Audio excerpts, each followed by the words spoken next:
Olá, tudo bem? Boa noite, boa tarde, bom dia e boa sorte. Galera, então chegamos na nossa última semana, né, de revisão para a nossa querida Universidade Federal de Roraima. Como eu costumo dizer, a gente, por padrão, fala que é para revisão para a Universidade Federal de Roraima, mas ela também serve para a Universidade Estadual e para qualquer outra universidade que você vá pleitear uma vaga aí, né, para o seu futuro. Beleza? Então, vocês viram que no nosso segundo encontro eu falei que ia ser evolução, aí estava evolução misturado com ecologia, né? Por causa daquela questão que a gente tinha previsto 3 semanas de revisão e a última semana seria uma revisão geral. Com a pandemia não vai dar para fazer isso, a gente acrescentou, né, um combo aí, a mais, né, para vocês aí, a 4ª semana. Beleza? E como a ecologia é sempre bem cobrado na prova, né? Vale a pena a gente se debruçar sobre ela para resolver mais algumas questões. Então vamos lá? Então pega o material e vamos acompanhar aí. Primeira questão diz o seguinte, tá? Assinale V para verdadeiro, F para falso, as afirmações abaixo sobre sucessão ecológica. Então aqui ele vai cobrar de você se você conhece o assunto sobre sucessão ecológica, lá no vestibular do Rio Grande do Sul, lá dos nossos irmãos gaúchos, certo?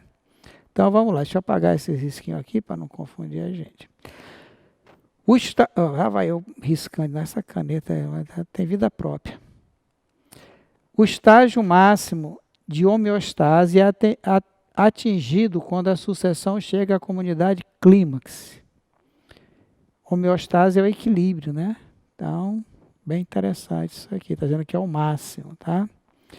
A sucessão permite o aumento da biomassa e da variedade de nicho ecológico no ambiente. Começa geralmente com pouco nicho, né, com pouca variedade e vai ficando mais complexo. A sucessão primária ocorre em locais que já foram desmatados e encontram-se desabitados. Não, onde nunca houve vida, né? E as espécies que compõem a comunidade clímax são resistentes às condições ambientais inóspitas. Não, isso aqui são das espécies pioneiras e não das comunidades clímax, né? Então, como é que a gente fica? Verdadeiro, verdadeiro, certo? Falso e falso. Então, isso aqui é sucessão secundária, e aqui os indivíduos são mais sensíveis e mais exigentes, né, da comunidade clímax. Belezinha, de leve aí, né, com a nossa ecologia. Então, o máximo de homeostase é atingido quando a comunidade atinge um estágio de estabilidade, compatível com as condições próprias da região, sendo denominada comunidade clímax. Tá? Lembrando que nessas comunidades a taxa de respiração é praticamente igual à de fotossíntese, né? Então a produtividade primária bruta é praticamente zero. E constitui o final da sucessão ecológica, pois a diversidade, a biomassa e as condições climáticas tendem a se manter constante. E a outra está a 5, né? Está aqui, a sucessão ecológica é o processo gradativo, de colonização de um habitat, em que a composição das comunidades vai se alterando ao longo do tempo, permitindo que haja aumento de biomassa e de variedade de nicho ecológico no ambiente. Vai ficando mais complexo. Começa lá com os musgos, começa lá com os líquens, depois vai para as briófitas, pteridófitas, mata, até chegar na comunidade clímax. A terceira está errada, a sucessão ecológica primária ocorre em regiões antes desabitadas, tipo assim um vulcão, uma rocha, em algum lugar assim, né? E a outra está errada porque as espécies que são resistentes e a condições inóspitas são da comunidade pioneira, tá? Segunda questão do Enem fala o seguinte: observe o esquema que ilustra duas situações no ambiente marinho. Lado A, menos fluxo de nutrientes, tá? Aqui o sol. E lá embaixo, produção de oxigênio aqui, né? Por quê? Porque está chegando luz, vai fazer fotossíntese. Lado B, maior fluxo de nutriente, maior número de partícula, lupa mostrando o fitoplâncton e sem oxigênio aqui embaixo. Qual é o processo responsável pela diminuição da concentração do oxigênio no lado B do esquema?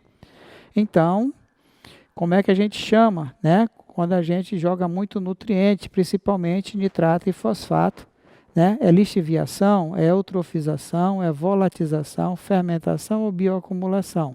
Então, aqui nós temos no lado B um fenômeno chamado de eutrofização, né? Que é o enriquecimento das águas com nutrientes. Esgoto doméstico, às vezes até de fábricas, né? Caso os nutrientes sejam orgânicos, haverá intensificação de decomposição aeróbia, né? Vai haver uma maior demanda bioquímica de oxigênio dissolvido na água, depois fica faltando oxigênio e só vai sobrar os indivíduos anaeróbicos, ok? Terceira questão, quanto às sucessões ecológicas e sua relação com os diferentes ambientes, analise as assertivas abaixo. Tá? Então, outra questão sobre sucessão ecológica. 1. Em dunas, podemos observar a ocorrência de sucessão primária. Isso é falso ou verdadeiro? Que são dunas, aquele amontoado de areia, né, que a gente vê nas praias, lá no Maranhão, nas praias do Maranhão, Lençóis Maranhenses, né? Então também no Recife, em outros estados aí da região norte, aí tem bastante, nordeste. 2. Em lava solidificada de vulcões, podemos observar alguma sucessão secundária? Não, sucessão primária. Isso aqui está errado, tá? Em campos de cultivo abandonado, podemos observar a ocorrência secundária? Pode, né? Porque já teve vida lá antes e está retomando. E 4. A sucessão em um campo de cultivo abandonado, onde anteriormente havia uma floresta, poderá atingir esse mesmo estágio de comunidade final. A gente não costuma chamar de comunidade final a comunidade clímax, né? Então aqui os termos não estão muito bem colocados, consideramos como certo, mas apesar disso, né? O 3 aqui, né? Na secundária, aqui é a primária, tá? 4. Sabendo-se que, o maior reservatório de nitrogênio do planeta é a atmosfera, onde esse elemento químico se encontra na forma de nitrogênio molecular. Certo, é o maior gás encontrado na natureza, né? Na atmosfera. 2. Apenas poucas espécies de bactérias, conhecidas genericamente como fixadoras de nitrogênio, são capazes de utilizar diretamente o N2, o gás nitrogênio, tá? Incorporando esse átomo em suas moléculas orgânicas. Certo. Correto. Algumas bactérias do gênero Rhizóbio, fixadora de N2, vivem no interior de nó de raízes de plantas leguminosas, como soja e feijão. Correto. A soja e o feijão, graças à associação com o Rhizóbio, pode viver em solo pobre em composto nitrogenado. É correto concluir que, sob o ciclo de nitrogênio na natureza, Então, eu disse para vocês que ciclo de nitrogênio sempre aparece, nitrogênio e carbono, né? Os risóbios recebem nitrogênio molecular das leguminosas? Não. Recebe do ambiente. B. As plantas fixam o nitrogênio molecular ao fazerem fotossíntese? Também não. Só gás carbônico e água, né? Os herbívoros obtêm nitrogênio na natureza ao comer as plantas? Correto. O nitrogênio atmosférico pode ser absorvido? Não pode, não tem nada a ver com isso aqui. As leguminosas usadas na recuperação do solo pobre fixam diretamente o nitrogênio molecular? Não. Fixam a fixação de nitrogênio através de amônia, tá? Então, os herbívoros vão obter o nitrogênio na natureza ao comer as plantas. O gás nitrogênio é absorvido pelas bactérias do gênero Rhizóbio, transformando em amônia, depois em nitrito, depois em nitrato, respectivamente. As leguminosas obtêm nitrogênio na forma de nitrato e, posteriormente, é transferido aos herbívoros, que vão entrar na cadeia alimentar, que utiliza o gás nitrogênio para a produção de suas proteínas e ácidos nucleicos, ATP, etc. Ok? Quinta questão diz o seguinte: um ecossistema pode ser representado sob a forma de pirâmides ecológicas de 3 tipos: de número, de biomassa e de energia. A esse respeito, são feitas as seguintes afirmações. 1. Em todas elas, os produtores ocupam a sua base. Correto. Tá? Não importa o tamanho do retângulo. Embaixo sempre é produtor. 2. Em um ecossistema equilibrado, a pirâmide de energia sempre apresenta a base maior do que o topo. Certo. 3. A pirâmide de número nunca se apresenta na forma invertida. Nunca é uma palavra muito perigosa, mas aqui não tem cabimento. Pode ser, né, ou não. 4. Os decompositores não são mostrados na pirâmide, pois não representam parcela importante no ecossistema. Está errado ou está certo isso aí? Então, a 1 e a 2 está correta. Isso aqui está errado porque eles representam sim. Tá? Incorreta, a pirâmide ecológica numérica pode variar dependendo da relação entre os componentes predadores ou parasitas na cadeia alimentar considerada. E a 4 está errada porque os decompositores atuam em todos os níveis da cadeia alimentar, exceto como produtores, fungos e bactérias heterotróficas, não é isso? Ok? Muito bem. 6ª questão, leia as notícias a seguir. Pesquisadores afirmam que o mar de gelo está ficando cada vez mais fino e vulnerável no norte do planeta. No mês de setembro, o derretimento deixou o gelo do Ártico no seu menor nível em mais de 30 anos, desde que começaram as medições via satélite. Aqui é a fonte. Cerca de um mês após o anúncio do maior derretimento de gelo já registrado no Ártico, o Centro Nacional de Informações de Neve e Gelo dos Estados Unidos liberou dados que mostram que a cobertura congelada na região da Antártica bateu recordes neste ano em relação aos anos anteriores. Não há também evidência de que o fenômeno significaria que não esteja havendo aquecimento global. Então, 2012 e 2012, do mês 9 e do mês 10. A hipótese científica atualmente mais verossímil em relação às mudanças climáticas, nas quais se constata a aceleração do degelo no Ártico e o maior congelamento na Antártica, está fundamentada na liberação de gases poluentes por meio da combustão, intensificada a partir da evolução industrial. B. Do fato de o planeta ser capaz de compensar isoladamente as alterações climáticas em diferentes regiões. C. No efeito sazonal de grande amplitude recorrente a cada ano no inverno e nos verões polares. D.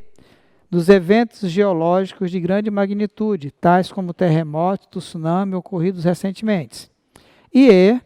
Da poluição das águas continentais e oceânicas com vulcões dos desastres ambientais.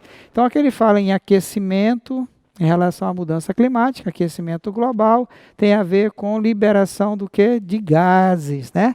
Principalmente o dióxido de carbono, o famoso gás carbônico, e o metano, tá? O CH4, ok? A poluição atmosférica, intensificada a partir da Revolução Industrial, pode ser um fator determinante, pode ser, tá? É uma hipótese, ele fala aqui, né? A hipótese pode ser, né? Embora alguns autores digam que aconteceria sem isso, mas está aí. 7ª questão, o ozônio, o O3, é um gás existente na atmosfera. A respeito dele, considere as seguintes afirmações. Primeiro, é um dos responsáveis pela ocorrência da chuva ácida. Tem a ver com a chuva ácida, isso aí? 2. A presença dele em qualquer nível da atmosfera é responsável pelo bloqueio dos raios ultravioleta. Então, qual é a função da camada de ozônio? Nos proteger contra os raios. 3. Grandes quantidades desse gás na camada mais baixa da atmosfera são responsáveis pelo aumento do risco de câncer. Tá certo isso? Eles protegem a nossa pele contra os raios ultravioleta. Então, nós temos a afirmação, ele é responsável pela chuva ácida principalmente o nitrato, né, e o enxofre. O 2 está errado, porque ele é em qualquer nível, né? Não é em qualquer nível, responsável pelo bloqueio do ultravioleta. E só a 3 está correta, né? Altas concentrações de ozônio em áreas urbanas pode estar relacionada com o aparecimento do câncer de pulmão, tá? Não é câncer, segundo os estudos realizados por pessoas da Universidade de São Paulo. Ok? Uma questão que foge um pouco o padrão sobre o ozônio, né? Falando sobre a consequência dele como cancerígeno. Oitava questão, o nitrogênio N2 é um gás presente na atmosfera e sem ele provavelmente não haveria vida na Terra como existe atualmente. Tá? Então, mais uma vez, uma questão sobre o ciclo do nitrogênio lá em 2012. Ele é fundamental para a formação de compostos nitrogenados nos seres vivos, tipo proteína, ácido nucleico, ATP, né? Pode-se afirmar que esse gás A é absorvido diretamente da atmosfera por animais? Não, tem nada a ver. B, é fixado por fungo? Também não tem nada a ver fungo e algas unicelulares aqui. C, pode ser utilizado diretamente por leguminosas sem participação de não, tem que ter participação de micro-organismos. D, é absorvido por bactérias radicículas que utilizam a energia solar, formando composto nitrogenado como nitrato que é utilizado pelos vegetais? Não. Precisa ser transformado por alguns seres procariontes em compostos nitrogenados para assim serem assimilados por vegetais. E então entrar na cadeia alimentar. Correto, então ficamos aqui com a alternativa E, né? O gás nitrogênio, o N2, o gás encontrado em maior quantidade na atmosfera terrestre, é transformado em compostos solúveis, como íons do nitrato, por micro-organismos, né? Todo o ciclo envolve bactérias, cianobactéria na água, ok? Na forma de nitrato, o elemento nitrogênio pode ser aproveitado pelas plantas para a produção de substâncias como aminoácidos, para formar as proteínas, ácido nucleico. Lembrando também que o ATP, né, que ATP significa adenosina trifosfato, tem uma adenina lá que precisa de nitrogênio, que é uma base nitrogenada. Ok? Esses compostos nitrogenados são essenciais para o desenvolvimento dos seres vivos. Essa é a importância do nitrogênio para os seres vivos nesse planeta. Beleza, galerinha? Seguimos. Nona questão. A transferência de energia e matéria. Então, energia e matéria. Dois temas muito importantes para a gente. O que é energia? Tudo aquilo capaz de produzir trabalho. Matéria é tudo que tem massa e ocupa lugar no espaço. Então, a transferência de energia e matéria entre os seres vivos de uma comunidade. O que é uma comunidade? Ela é formada por um conjunto de populações. Passa constantemente por meio de cadeias e teias alimentares. Beleza. Analise as proposições abaixo em relação ao enunciado. 1. É chamada de cadeia alimentar a sequência dos seres vivos em que um serve de alimento ao outro? Beleza. Né? Cadeia alimentar é uma sucessiva transferência de matéria e energia. 2. Em uma comunidade existem várias cadeias interligadas que formam uma teia ou rede alimentar. Pode ter. Comunidade tem mais de uma população interagindo no mesmo ambiente. 3. O fluxo de matéria e energia é repassado integralmente aos consumidores e depois aos produtores e decompositores? Não. O que acontece com a energia depois que ela entra na cadeia alimentar? Ela vai diminuindo, porque a maior parte dela é liberada para o meio na forma de calor. Então, isso aqui está errado. Parte da matéria orgânica e da energia que fica nos autotróficos constitui alimento disponível para os consumidores? Certo. Então, vamos lá. Temos a 1, a 2 e a 4 como sendo verdadeiras. Beleza? Por quê? Né? Porque aqui ele diz que passa integralmente e não passa. Passa uma pequena parte da energia, é que 1/10 da energia passa, 1% da energia, passa 10% da energia, melhor dizendo, passa do nível trófico para o outro. Ok? 10ª questão, a verdadeira solidão.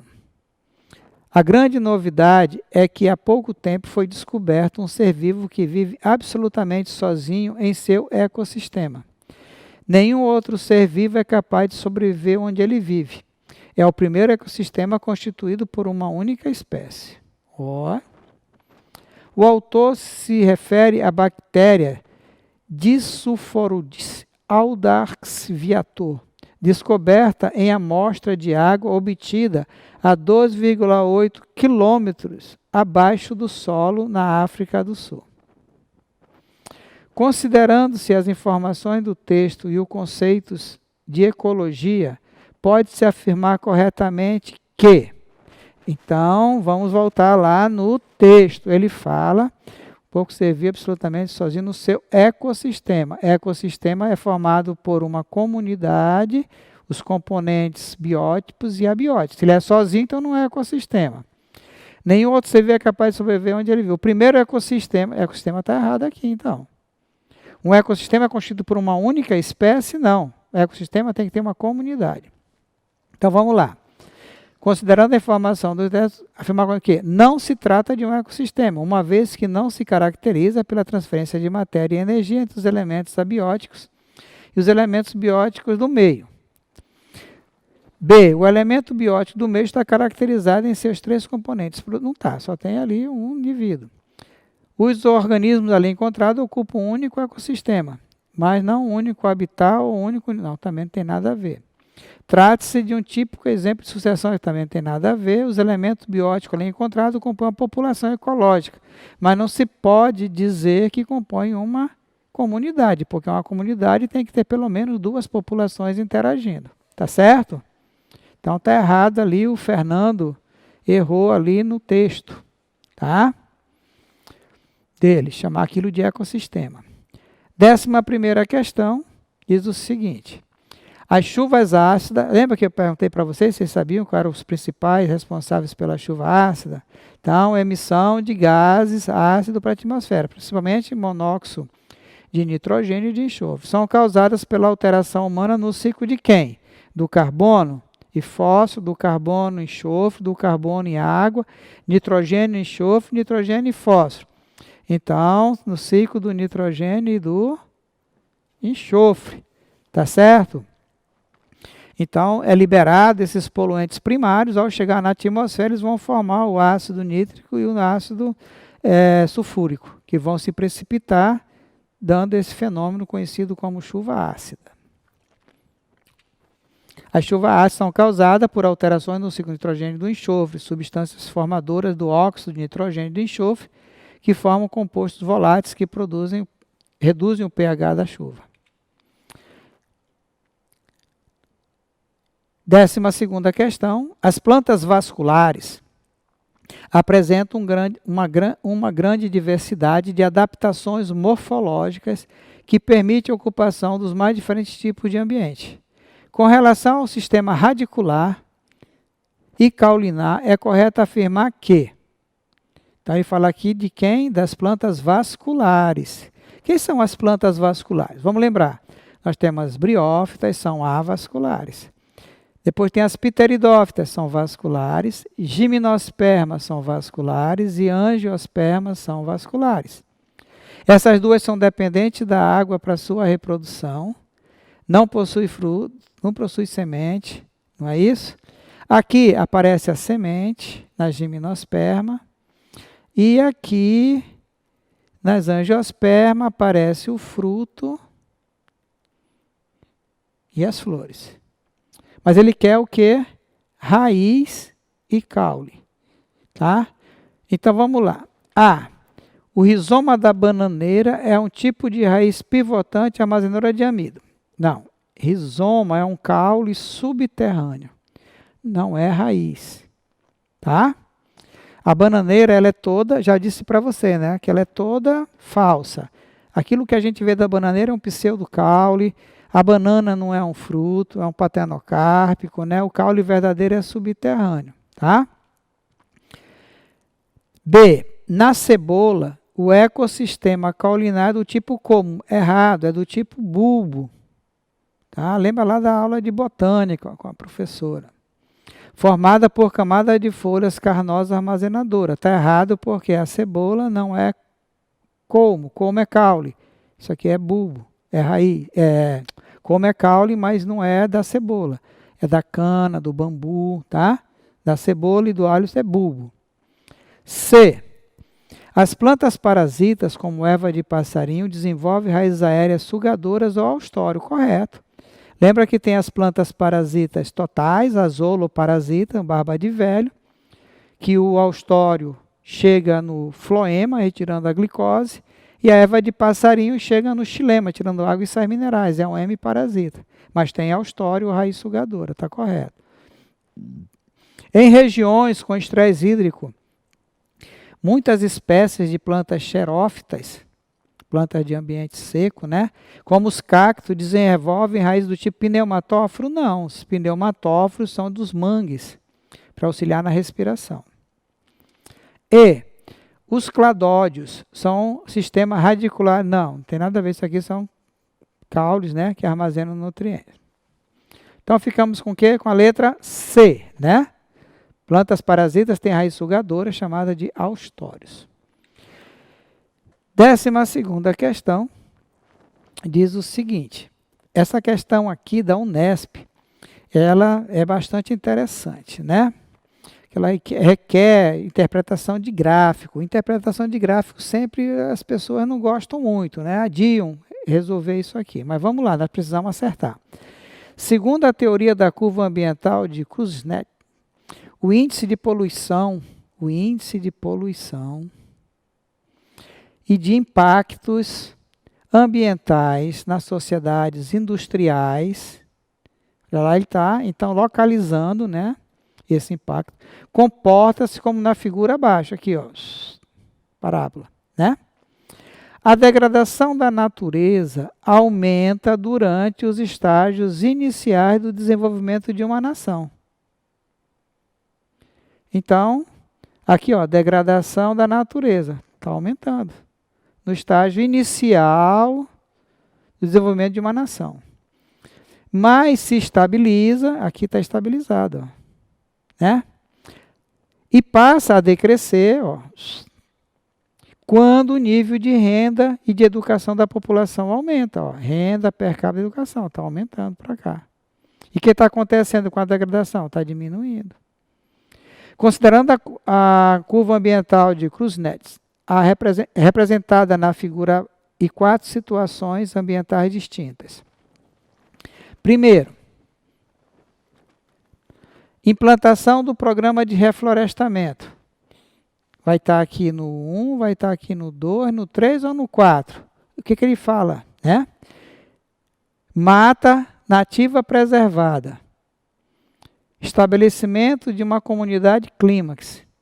Área desmatada para extração de madeira.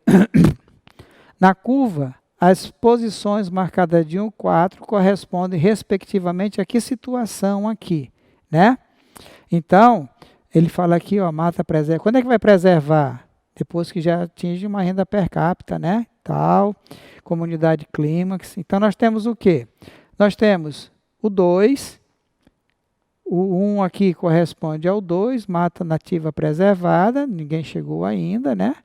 Depois nós temos no 2, aqui a mata, aliás, no 1 a mata nativa preservada, depois o 4, área desmatada para extração de madeira, produzir móveis, produzir tal, para poder se instalar aqui a sociedade, né?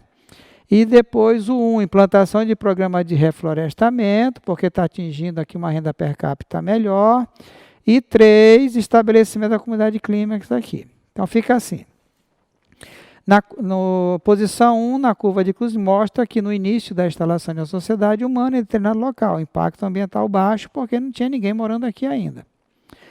2, posição 4, degradação da natureza, vai aumentando devido à extração de madeira com alto valor agregado, à medida que a população aumenta de forma desordenada. E aí, no 3, nós temos o 1. Com o passar do tempo, a conscientização leva à implantação do programa de recuperação de área desmatada. E na posição 4, nós temos 3. Né? O 3 fala lá, estabelecimento da comunidade clímax, como consequência do mencionado na descrição Na posição 3 acima, teremos a restauração de uma comunidade clímax ou próxima dela, né? Que era a população original. Então, bem interessante, porque interpretação de texto é uma coisa que muita gente não gosta muito de fazer. De texto não, de gráfico, melhor dizendo. E galera, 14ª questão, né? Estamos chegando ao final aqui dessa revisão, que diz o seguinte: analise as proposições a seguir a respeito da energia nos ecossistemas. Energia sempre cai, galera, né? De qualquer forma. 1. Organismos fotossintetizantes, como algas e plantas, são capazes de capturar a energia luminosa do Sol, convertê-la em energia química que fica armazenada nas moléculas das substâncias orgânicas.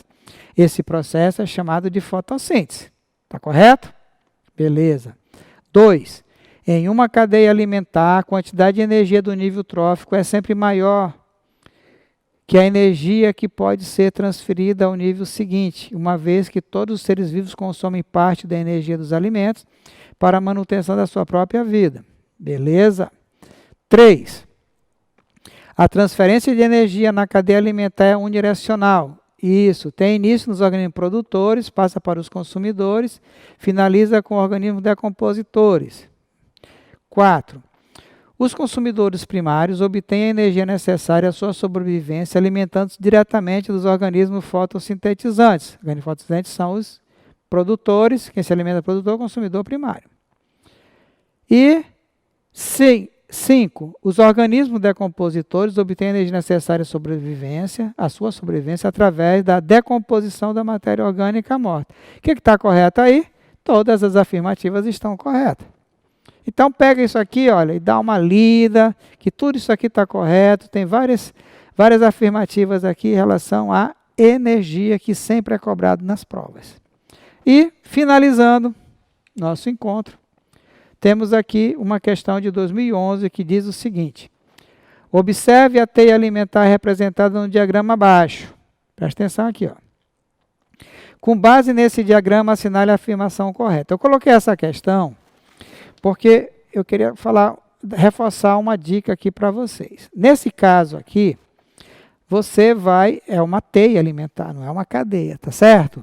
Então, você vai procurar aqui o produtor. Quem é o produtor? O produtor é o milho. Então, você vem aqui e coloca um P aqui perto do milho, tá? Toda certa parte do milho para alguém aqui, tá vendo? Ó, parte aqui para a galinha, ovo, para o inseto e para o rato. Então, esses caras aqui são o quê? Consumidores primários. Inseto, consumidor primário. Rato, consumidor primário. Primeiro nível trófico, segundo nível trófico, segundo nível trófico, segundo nível trófico. O gambá aqui está dizendo que ele se alimenta da galinha ou do ovo, e o homem também. Então, o gambá é consumidor secundário, o homem é consumidor secundário. Certo? Quem se alimenta do inseto? O pássaro. Então, o pássaro é consumidor secundário. Quem se alimenta do rato? O gato, consumidor secundário. A cobra, consumidor secundário. Certo? E quem se alimenta do produtor, consumidor primário, secundário. Produtor, consumidor primário, secundário. O gavião, consumidor terciário. Ok? E aqui, o homem, milho, produtor, consumidor primário, secundário. O mosquito se alimenta do sangue do homem, consumidor secundário, terciário. Faltou alguém? Não. O mosquito e o gavião ocupam níveis tróficos diferentes. O mosquito, consumidor, cadê o mosquito? Aqui, consumidor terciário, o gavião, consumidor terciário. O mesmo nível trófico. Está errado. O nível trófico dos produtores não está... Está aqui, ó, o milho. Essa não é, essa não é. O homem e o gambá ocupam o mesmo nível trófico. O gambá consumidor secundário, o homem consumidor secundário. O pássaro e o gato ocupam o mesmo nicho ecológico. O pássaro se alimenta do inseto e o gato se alimenta do rato. Não, esse é insetívoro e esse aqui é um predador do rato. Está errado. O gavião e o gambá são equivalentes ecológicos. O gambá é um consumidor secundário, o gavião é um consumidor terciário, não tem nada a ver. Então, o homem e o gambá ocupam o mesmo nível trófico. Então, no dia da prova, se aparecer uma cadeia alimentar, vocês vão escrevendo quem é o consumidor, quem é o produtor, tal, para poder depois você raciocinar em cima do enunciado. Falou, galera? Então, chegamos ao final da nossa revisão para a Universidade Federal de Roraima, por assim dizer, né? De acordo com o nosso padrão aqui do Acadêmico News, certo? Trazendo para vocês aí uma revisão de ecologia, tá? Um tema que está sempre presente em qualquer prova, de qualquer vestibular, de Enem, de qualquer coisa. Então, vale muito a pena se dedicar a estudar ecologia, porque vai cair na prova. A prova que você vai fazer vai cair a ecologia, certo? Qualquer dúvida, nos procure, certo? Para tirar qualquer eventual coisa que não ficou bem claro aí na explicação, através do grupo, do WhatsApp ou a mesma nas plataformas, aí na plataforma do Acadêmico News. Falou, galera? Fiquem em casa, fiquem bem e nos vemos por aí. Bye, bye. Tchau, tchau. See you.